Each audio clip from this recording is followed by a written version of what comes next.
Aku ingat saat pertama kali memeluk Kristen. Pendeta Chen dari gereja kami dan istrinya sangat mengagumiku. Mereka menjadikanku pemimpin tim pujian dan guru sekolah minggu dan selalu sangat perhatian kepadaku. Setiap kali mengalami masalah atau merasa lemah, mereka akan berdoa untukku.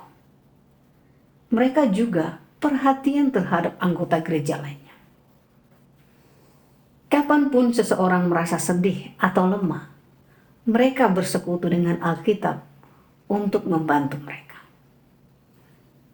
Aku merasa mereka berdua sangat penuh kasih, dan kami beruntung memiliki mereka. Di lubuk hatiku, aku selalu merasa mereka adalah orang tua spiritualku dalam iman. Lalu pada tahun 2018, aku bertemu saudara-saudari dari Gereja Tuhan Yang Maha Kuasa secara daring. Setelah mendengar kesaksian mereka, aku mengetahui bahwa Tuhan Yesus telah datang kembali, berinkarnasi sebagai Tuhan Yang Maha Kuasa. Dia mengungkapkan kebenaran untuk menghakimi dan mentahirkan umat manusia pada akhir zaman.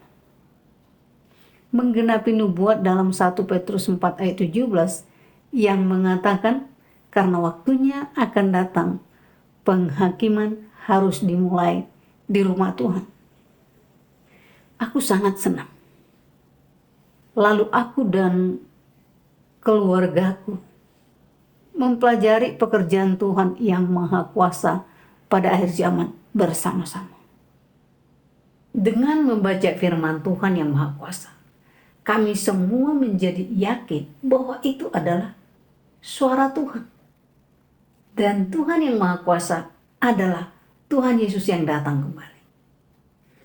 Kami semua menerima pekerjaan Tuhan yang Maha Kuasa pada akhir zaman. Setelah itu aku teringat Pendeta Chen. Dia selalu menyuruh kami berjaga-jaga untuk kedatangan Tuhan. Jadi aku pikir dia akan sangat senang mendengar Tuhan telah datang kembali. Aku memutuskan untuk memberitahu dia kabar baik itu. Dalam sebuah pertemuan, Pendeta Chen pernah berkata, kita berada pada akhir zaman dan Tuhan bisa datang kembali kapanpun. Kita harus berdoa dan berjaga-jaga. Aku sangat senang mendengar dia mengatakan ini. Jadi aku menimpali berkata, aku bertemu beberapa saudara-saudari secara daring baru-baru ini yang memberikan kesaksian bahwa Tuhan telah datang kembali. Aku telah menghadiri pertemuan yang benar-benar mencerahkan dengan mereka. Tanggapannya adalah, pertemuan daring sangat bagus dan bisa membantu kita lebih memahami firman Tuhan. Lalu dia melanjutkan khotbahnya. Aku senang berpikir Pendeta Chen benar-benar seorang pencari kebenaran. Aku harus segera membagikan Injil Tuhan pada akhir zaman dengannya. Yang mengejutkanku, Pendeta Chen dan istrinya datang ke rumahku beberapa hari kemudian. Begitu masuk, Pendeta Chen bertanya kepadaku dengan ekspresi wajah muram. Kau menyebutkan pertemuan daring. Apa kau bergabung dengan gereja lain? Melihat dia sangat kesal, membuatku sedikit tercengang. Sebelum aku bisa menjawab, ibuku berkata dengan gembira, ya pendeta, kami telah mempelajari gereja Tuhan yang Maha Kuasa. Dari sanalah kami tahu bahwa Tuhan telah datang kembali. Dia mengungkapkan banyak kebenaran dan melakukan pekerjaan penghakiman yang dimulai dengan rumah Tuhan. Pendeta Chen menjawab dengan keras, Tuhan telah datang kembali. Tidak mungkin. Alkitab dengan jelas menubuatkan. Lihatlah, dia datang dengan awan-awan dan setiap mata akan melihatnya. Juga mereka yang menikam dia. Dan semua orang di bumi akan meratap karena dia. Tuhan akan datang kembali di atas awan pada akhir zaman untuk dilihat semua orang. Jika dia sudah datang kembali, mengapa kita belum melihat dia? Ibuku berkata, ada banyak nubuat Alkitabiah tentang kedatangan Tuhan kembali. Selain dia datang secara terbuka di atas awan, ada juga ayat tentang dia yang datang secara rahasia. Seperti kitab Wahyu 16 ayat 15. Lihatlah, aku datang bagaikan pencuri. Kitab Wahyu 33, jika engkau tidak berjaga-jaga, aku akan datang padamu bagaikan pencuri. Dan Matius 25 ayat 6. Dan pada tengah malam terdengar teriakan, lihat, mempelai laki-laki datang. Keluarlah menyambutnya. Mengatakan dia datang seperti pencuri, berarti dia datang kembali diam-diam tanpa ada yang mengetahuinya. Jika Tuhan datang secara terbuka di atas awan, maka semua orang akan melihat dia. Bagaimana bisa itu seperti pencuri? Dan siapa yang perlu berteriak karena mempelai laki-laki telah datang? Dengan marah, pendeta Chen berkata, bukankah pernyataanmu bahwa Tuhan datang secara rahasia bertentangan dengan nubuat tentang dia datang di atas awan? Ini tak sejalan dengan Alkitab. Kita belum melihat Tuhan datang di atas awan yang membuktikan dia belum datang kembali. Kami tak akan mempercayainya. Sepertinya dia tidak benar-benar memahaminya. Jadi aku berkata, pendeta Chen, nubuat tentang dia datang dalam daging secara rahasia dan dia datang secara terbuka di atas awan sebenarnya tak bertentangan. Kedatangan Tuhan kembali terjadi dalam 2 tahap. Pertama, dia datang secara rahasia dalam daging, mengungkapkan kebenaran untuk menghakimi dan mentahirkan umat manusia, serta membentuk sekelompok pemenang sebelum bencana. Setelah itu selesai, pekerjaannya secara rahasia akan berakhir. Lalu dia akan mengirimkan bencana, memberi upah kepada yang baik, dan menghukum yang jahat. Dia akan menghancurkan semua musuh Tuhan, semua yang dimiliki iblis. Dia akan muncul secara terbuka kepada semua bangsa dan orang-orang hanya setelah bencana besar selesai. Mereka yang mendengar suara Tuhan dan mempelajari pekerjaannya saat dia bekerja secara rahasia di sini, datang ke hadapan tahta Tuhan, menerima penghakimannya pada akhir zaman, dan kerusakan mereka ditahirkan. Mereka pada akhirnya dibawa ke kerajaan Tuhan. Mereka adalah gadis bijaksana yang dinubuatkan Alkitab. Mereka yang tak mendengar suara Tuhan saat dia bekerja secara rahasia di sini, dan yang bahkan mengutuk dan menolak Tuhan yang Maha Kuasa, adalah gadis bodoh. Mereka adalah orang-orang tidak percaya, antikristus, dan penjahat yang diungkap melalui pekerjaan Tuhan pada akhir zaman. Saat Tuhan datang secara terbuka di atas awan, mereka akan melihat bahwa Tuhan yang Maha Kuasa yang mereka lawan sebenarnya adalah Tuhan Yesus yang datang kembali. Tetapi penyesalan mereka akan datang terlambat. Mereka akan dilumat oleh bencana dan dihukum saat mereka meratap. Ini akan menggenapi firman Tuhan. Lihatlah, dia datang dengan awan-awan dan setiap mata akan melihatnya. Juga mereka yang menikam dia, dan semua orang di bumi akan meratap karena dia. Dengan cara inilah nubuat Tuhan datang secara rahasia dan secara terbuka akan digenapi. Lalu ibuku berkata dengan sungguh-sungguh, pendeta, dia benar. Alkitab menyebutkan kedatangan anak manusia beberapa kali. Contohnya, karena sama seperti kilat datang dari arah timur dan bersinar ke arah barat. Demikianlah kedatangan Anak Manusia kelak.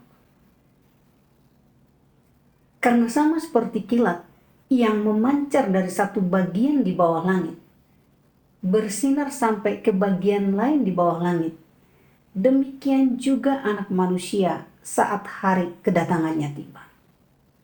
Tetapi pertama-tama dia harus mengalami berbagai penderitaan dan ditolak oleh generasi ini. Anak Manusia mengacu kepada Tuhan yang berinkarnasi, sama seperti Tuhan Yesus adalah Anak Manusia. Dia lahir dari manusia dan memiliki kemanusiaan yang biasa. Jika Tuhan datang kembali dalam bentuk rohnya, dia tak akan disebut Anak Manusia. Lalu, jika Tuhan datang kembali sebagai Tuhan dalam roh, siapa yang berani menolak dia? Bagaimana dia pertama-tama dia harus mengalami berbagai penderitaan dan ditolak oleh generasi ini? Tuhan Yesus telah datang kembali sebagai Tuhan yang Maha Kuasa yang berinkarnasi. Kau harus melihat firman Tuhan yang Maha Kuasa. Saat ibuku berbicara, dia mengambil salinan firman Tuhan yang Maha Kuasa untuk pendeta. Dia tak hanya menolak melihatnya, tetapi menepisnya dengan marah dan berteriak, ini sudah pasti bukan firman Tuhan. Semua firman Tuhan ada dalam Alkitab, dan tidak ada apa-apa di luar itu. Aku terkejut melihat pendeta Chen berlaku tak seperti dirinya. Bahkan wajahnya memerah karena marah. Dia selalu begitu baik hati, tiba-tiba dia tampak seperti orang yang sangat berbeda. Aku mulai merasa sedikit takut, jadi aku segera berdoa kepada Tuhan dalam hati. Meminta dia memberiku iman dan membimbingku untuk terus bersekutu. Itu cukup menenangkanku. Aku berkata kepadanya dengan sangat lembut, Pendeta Chen, tak ada dasar Alkitabiah atas pernyataanmu bahwa semua firman Tuhan ada di dalam Alkitab dan tidak ada di tempat lain. Itu tak sejalan dengan fakta. Dikatakan dalam Injil Yohanes, dan ada pula banyak hal lainnya yang Yesus lakukan, yang jika ditulis satu persatu, menurutku seluruh dunia ini pun tidak cukup untuk memuat kitab-kitab yang ditulis itu. Tuhan Yesus mengucapkan banyak hal dalam 3,5 tahun dia bekerja dan berkhotbah di bumi. Tetapi yang tercatat dalam 4 Injil hanya perlu beberapa jam untuk diucapkan. Artinya mustahil semua firman Tuhan Yesus dicatat di dalam Alkitab. Selain itu, ada hal-hal yang tak dimasukkan oleh orang-orang yang menyusun Alkitab. Jadi nubuat beberapa nabi tidak masuk ke dalam Alkitab. Itu termasuk beberapa firman Tuhan yang disampaikan oleh Nabi Ezra yang tidak dimasukkan ke dalam Alkitab. Itu berarti pernyataan tidak ada firman Tuhan di luar Alkitab sama sekali tidak berlaku. Ibuku juga berkata dengan sungguh-sungguh. Bukan hanya beberapa firman Tuhan tak dimasukkan ke Alkitab, tetapi ada juga firman Tuhan pada akhir zaman. Tuhan Yesus bernubuat. Ada banyak hal lain yang bisa aku katakan kepadamu, tetapi engkau tidak bisa menerima semuanya itu saat ini. Namun, ketika dia roh kebenaran itu datang, dia akan menuntun engkau sekalian ke dalam seluruh kebenaran. Juga dinubuatkan berkali-kali dalam kitab Wahyu, barang siapa memiliki telinga, hendaklah ia mendengarkan apa yang diucapkan roh kepada gereja-gereja. Kitab Wahyu juga menyebutkan anak domba membuka gulungan.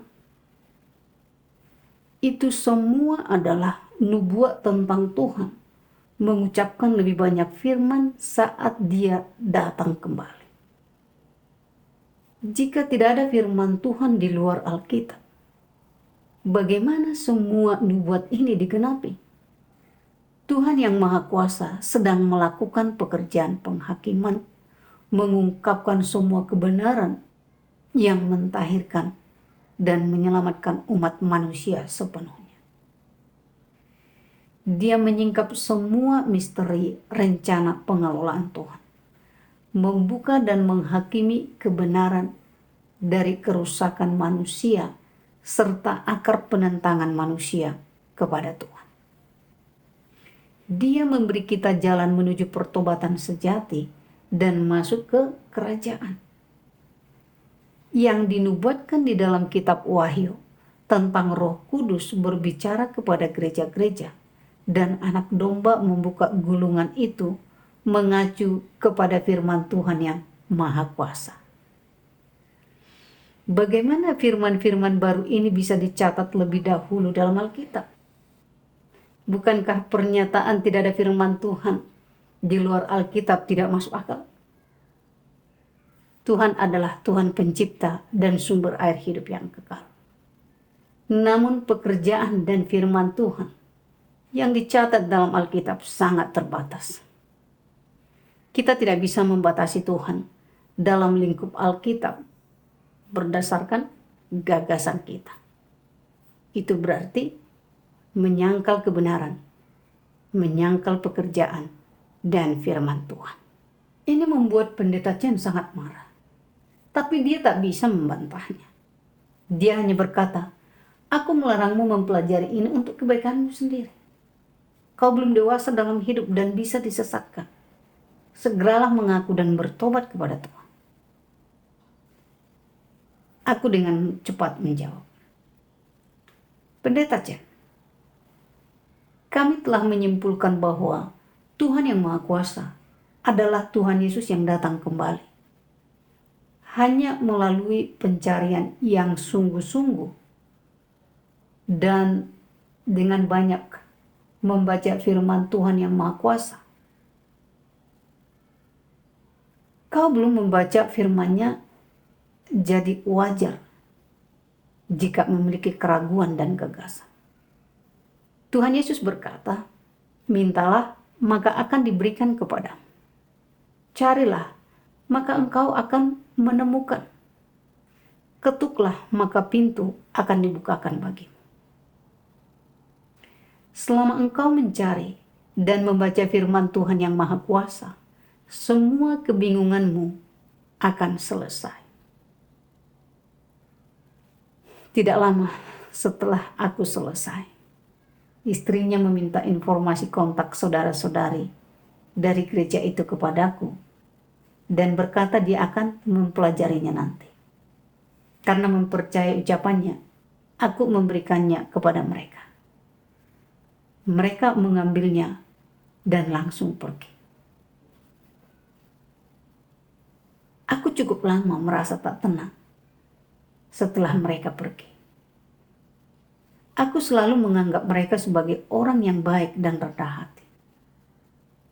Mereka sering menyuruh kami berjaga-jaga untuk kedatangan Tuhan kembali. Tetapi saat mendengar berita kedatangan Tuhan kembali, mereka sama sekali tidak tertarik. Mereka dengan keras kepala berpegang teguh pada firman Alkitab. Mengapa mereka tak menerapkan yang mereka khotbahkan? Aku sangat kecewa dan sedih. Tetapi berharap mereka akan menyelidiki pekerjaan Tuhan pada akhir zaman. Aku berdoa di dalam hati untuk mereka. Aku juga mengirimi mereka tautan ke film Injil, menguak misteri tentang Alkitab.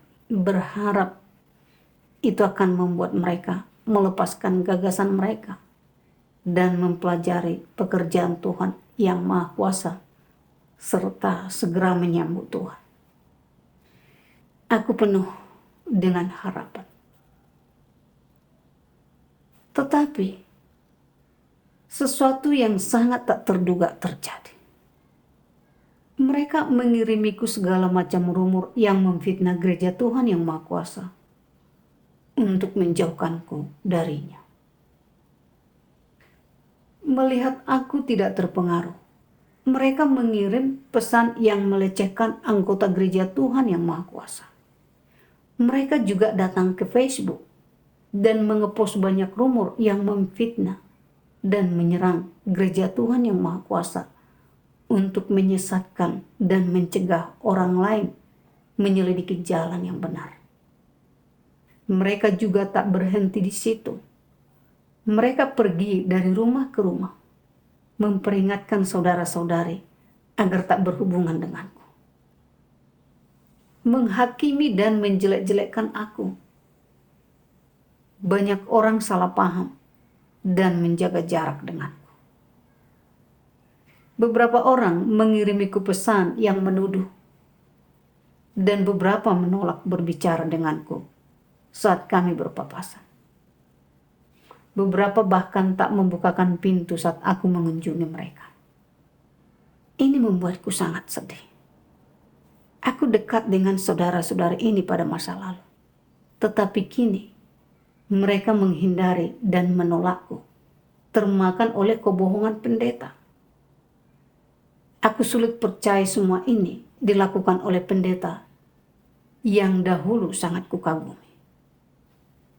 Aku menderita dan merasa batinku sangat lemah. Aku tak bisa memahaminya. Aku tak melakukan kesalahan apapun.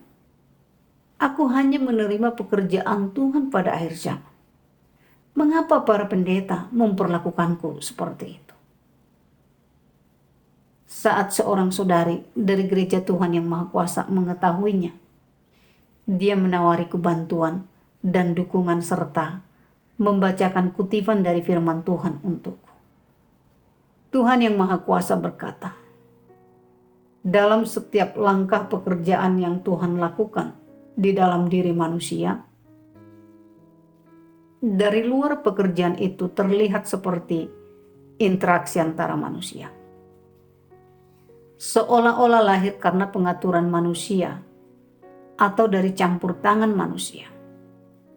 Namun, di balik layar, setiap langkah pekerjaan dan semua yang terjadi adalah pertaruhan yang iblis buat di hadapan Tuhan dan menuntut orang-orang untuk berdiri teguh dalam kesaksian mereka bagi Tuhan. Misalnya, ketika Ayub diuji, di balik layar, iblis bertaruh dengan Tuhan. Dan yang terjadi kepada Ayub adalah perbuatan manusia dan campur tangan manusia. Di balik setiap langkah pekerjaan yang Tuhan lakukan di dalam dirimu adalah pertaruhan antara iblis dengan Tuhan. Di balik semua itu ada peperangan. Lalu aku mengerti pendeta yang memecah belah dan anggota gereja lain yang mengisolasiku. Semuanya adalah pencobaan iblis. Iblis ingin aku meninggalkan jalan yang benar dan mengkhianati Tuhan serta kehilangan penyelamatannya pada akhir zaman. Iblis sangat tercela. Aku berpikir, karena aku sudah yakin Tuhan yang Maha Kuasa adalah Tuhan Yesus yang datang kembali. Apapun kesulitan yang mungkin kuhadapi, aku harus mengikuti Dia dengan teguh sampai akhir. Lalu saudari itu membagikan persekutuan ini. Tuhan menggunakan situasi ini untuk mengajari kita menilai orang lain. Pendekatan yang diambil orang terhadap kedatangan Tuhan menunjukkan sikap mereka terhadap kebenaran dan Tuhan, serta menunjukkan esensi mereka. Lalu dia membaca kutipan firman Tuhan lain. Tuhan yang Maha Kuasa berkata, apakah engkau sekalian ingin tahu apa akar masalahnya? Mengapa orang Farisi menentang Yesus? Apakah engkau ingin tahu hakikat orang-orang Farisi? Mereka penuh dengan hayalan tentang Mesias. Terlebih lagi, mereka hanya percaya bahwa Mesias akan datang, tetapi mereka tidak mencari kehidupan kebenaran. Jadi sampai hari ini, mereka masih menunggu Mesias. Karena mereka tidak memiliki pengetahuan tentang jalan kehidupan. Dan tidak tahu apakah itu jalan kebenaran. Menurutmu, bagaimana mungkin orang-orang bodoh, keras kepala dan bebal seperti itu bisa mendapatkan berkat Tuhan? Bagaimana mereka bisa melihat Mesias? Mereka menentang Yesus karena mereka tidak mengetahui arah pekerjaan Roh Kudus. Karena mereka tidak mengetahui jalan kebenaran yang diucapkan Yesus. Dan terlebih lagi karena mereka tidak memahami Mesias. Dan karena mereka tidak pernah melihat Mesias dan tidak pernah bersamanya. Mereka membuat kesalahan dengan sia-sia berpegang pada nama Mesias sambil menentang hakikat Mesias dengan segala cara yang memungkinkan. Orang-orang Farisi ini pada hakikatnya keras kepala, congkak, dan tidak menaati kebenaran. Prinsip kepercayaan mereka kepada Tuhan adalah sedalam apapun khotbahmu, setinggi apapun otoritasmu, engkau bukan Kristus, kecuali jika engkau disebut Mesias. Bukankah pandangan ini tidak masuk akal dan konyol? Setelah itu, dia membagi lebih banyak persekutuan dalam terang firman dari Tuhan ini dan menjelaskan perilaku rohaniawan itu. Aku selalu berpikir karena mereka mengenal Alkitab dengan baik, telah bekerja keras melayani Tuhan selama bertahun-tahun, mengasihi jemaat, dan selalu menyuruh kami berjaga-jaga untuk kedatangan Tuhan kembali. Artinya mereka mencintai kebenaran dan merindukan kedatangan Tuhan. Namun kenyataan menunjukkan kepadaku itu sangat berbeda dari dugaanku. Penampilan mereka yang rendah hati dan penuh kasih hanyalah topeng untuk membodohi dan menipu orang. Mereka tak beda dengan orang Farisi yang munafik. Orang-orang Farisi juga terlihat sangat saleh. Mereka menguraikan kitab suci di sinagog setiap hari. Mereka berdoa di jalanan agar orang lain melihat mereka melakukannya. Mereka semua menunggu kedatangan Mesias. Tetapi saat Tuhan Yesus benar-benar muncul dan dia mengungkapkan kebenaran, serta menunjukkan begitu banyak tanda dan mukjizat yang semuanya jelas berasal dari Tuhan, orang-orang Farisi tidak mau tahu tentang itu. Mereka dengan keras kepala menjunjung hukum kitab suci dan menggunakan kata-kata kitab suci untuk mengutuk pekerjaan Tuhan. Mereka membantu menyalibkan Tuhan Yesus dan dihukum oleh Tuhan. Pendetaku persis sama. Dia tampak dengan rendah hati melayani Tuhan dan menunggu kedatangannya kembali. Tetapi meski tahu Tuhan yang Maha Kuasa mengungkapkan kebenaran dan melakukan pekerjaan penghakiman, dia tetap tidak mempelajarinya sama sekali. Dia hanya berpegang teguh pada gagasannya sendiri dan firman harfiah Alkitab, melawan dan mengutuk pekerjaan baru Tuhan. Katanya, jika dia tidak datang di atas awan, maka dia bukanlah Tuhan Yesus. Dan apapun yang tak tertulis di dalam Alkitab bukanlah pekerjaan Tuhan, dan seterusnya. Dia berusaha keras mencegah orang lain menyelidiki jalan yang benar. Dia dan istrinya tidak benar-benar merindukan kedatangan Tuhan. Mereka orang Farisi zaman modern yang meremehkan kebenaran serta meremehkan penampakan dan pekerjaan Tuhan. Itu mengingatkanku kepada Tuhan Yesus yang mengutuk orang-orang Farisi, mengatakan, celakalah engkau, ahli-ahli Taurat dan orang-orang Farisi, orang-orang munafik. Karena engkau seperti kuburan yang dicat putih, yang di luarnya memang kelihatan bagus, tetapi di dalamnya penuh tulang orang mati dan semua kenajisan. Bahkan engkau kelihatan benar dari luar di mata orang lain, tetapi di dalamnya engkau penuh dengan kemunafikan dan kejahatan. Memahami semua ini memberiku pemahaman tentang tindakan rohaniawan itu. Namun yang terjadi selanjutnya benar-benar menunjukkan corak asli mereka. Suatu sore, penatua Wang dan 2 saudari dari gereja lamaku datang ke rumahku dan hanya menatapku dengan dingin tanpa mengucapkan sepatah kata pun. Lalu penatua Wang mengeluarkan ponselnya, memencet nomor dan memberikannya kepadaku. Saat mengambilnya, aku mendengar pendeta Chen dengan marah mengatakan segala macam kata kasar.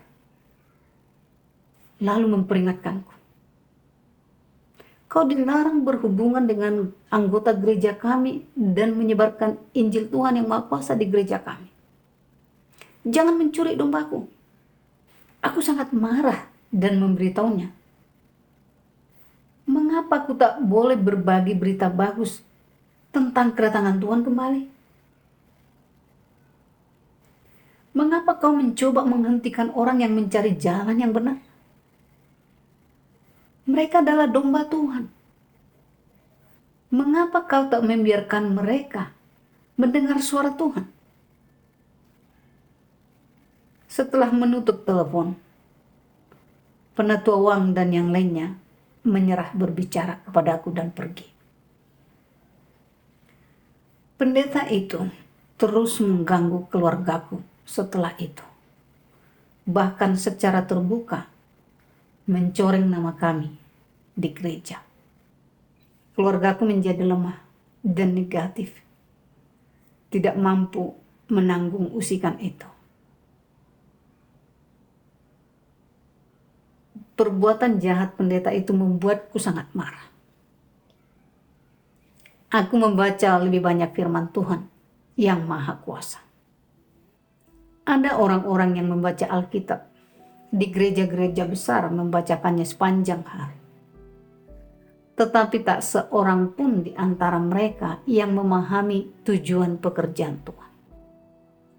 Tak seorang pun yang dapat mengenal Tuhan. Bahkan tak ada seorang pun di antara mereka yang dapat selaras dengan kehendak Tuhan. Mereka semua tidak berharga, manusia hina, masing-masing meninggikan diri untuk mengajar Tuhan.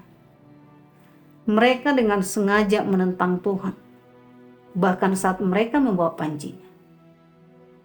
Mengaku beriman kepada Tuhan, mereka tetap saja memakan daging manusia dan meminum darah manusia. Semua orang semacam itu adalah setan-setan yang menelan jiwa manusia. Para penghulu setan yang sengaja menghalangi mereka yang berusaha melangkah ke jalan yang benar. Dan batu sandungan yang menghalangi orang-orang yang mencari Tuhan.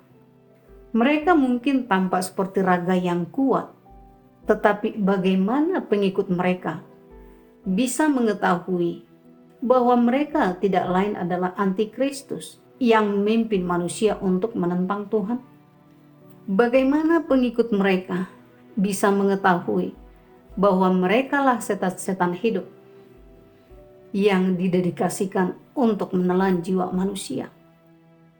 Firman Tuhan yang Maha Kuasa membuatku lebih memahami corak asli rohaniawan dan penentangan mereka terhadap Tuhan.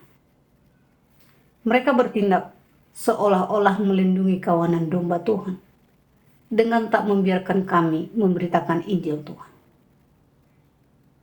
Tetapi kenyataannya, mereka takut semua orang akan mengikuti Tuhan yang Maha Kuasa, dan tak seorang pun akan mendengarkan mereka lagi. Lalu mereka akan kehilangan status mereka.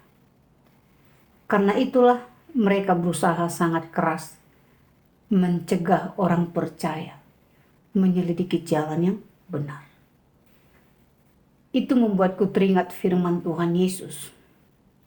Tetapi celakalah engkau ahli-ahli Taurat dan orang-orang Farisi, orang-orang munafik, karena engkau menutup kerajaan surga terhadap manusia. Padahal engkau sendiri tidak pernah pergi ke sana. Namun engkau menghalangi orang-orang yang berusaha masuk ke sana. Celakalah engkau, ahli-ahli Taurat dan orang-orang Farisi, orang munafik. Karena engkau melintasi lautan dan daratan untuk menjadikan satu orang bertobat menjadi pengikutmu. Tetapi begitu ia bertobat, engkau menjadikannya anak neraka yang 2 kali lebih jahat daripada dirimu sendiri. Rohaniawan itu bukan hanya menolak mencari jalan yang benar, tetapi berusaha keras mencoreng dan mengutuk pekerjaan Tuhan yang Maha Kuasa pada akhir zaman dan menyesatkan orang percaya. Banyak orang yang tak mengetahui faktanya mengikuti mereka mengutuk Tuhan yang Maha Esa. Bukankah mereka menjadikan orang-orang itu anak-anak neraka seperti mereka agar dihukum bersama? Mereka benar-benar jahat sampai ke sumsum. Rohaniawan di dunia religius membenci kebenaran. Mereka melawan dan mengutuk pekerjaan Tuhan pada akhir zaman dan tanpa malu-malu mengumpulkan domba Tuhan di kandang mereka sendiri. Berperang dengan Tuhan atas orang-orang pilihannya. Mereka sama seperti orang-orang Farisi yang dikutuk Tuhan Yesus 2000 tahun yang lalu. Mereka adalah hamba jahat, antikristus yang disingkapkan oleh Tuhan dalam pekerjaannya pada akhir zaman. Aku melihat dengan sangat jelas natur setan mereka yang melawan Tuhan dan kebencian mereka akan kebenaran. Aku memutuskan untuk dengan percaya diri mengikuti Tuhan yang Maha Kuasa, bagaimanapun mereka mencoba menghalangi. Semua orang di keluargaku juga memperoleh kearifan dengan membaca firman Tuhan yang Maha Kuasa dan tak merasa dibatasi oleh mereka lagi. Jika mengingat saat mereka terus mengusik dan menjelek-jelekkan aku, meskipun aku sedikit menderita, hal itu memberiku pemahaman tentang rohaniawan itu. Aku melihat corak asli mereka. Mereka membenci kebenaran dan melawan Tuhan. Aku takkan pernah disesatkan atau dibatasi oleh mereka. Aku juga belajar dalam pertempuran spiritual dengan orang Farisi dan antikristus. Jika kita berdoa dan bersandar kepada Tuhan, Dia akan menggunakan firman-Nya untuk membimbing kita memahami kebenaran dan menang atas pencobaan iblis. Imanku tumbuh berkat pengalaman itu. Syukur kepada Tuhan yang Maha Kuasa.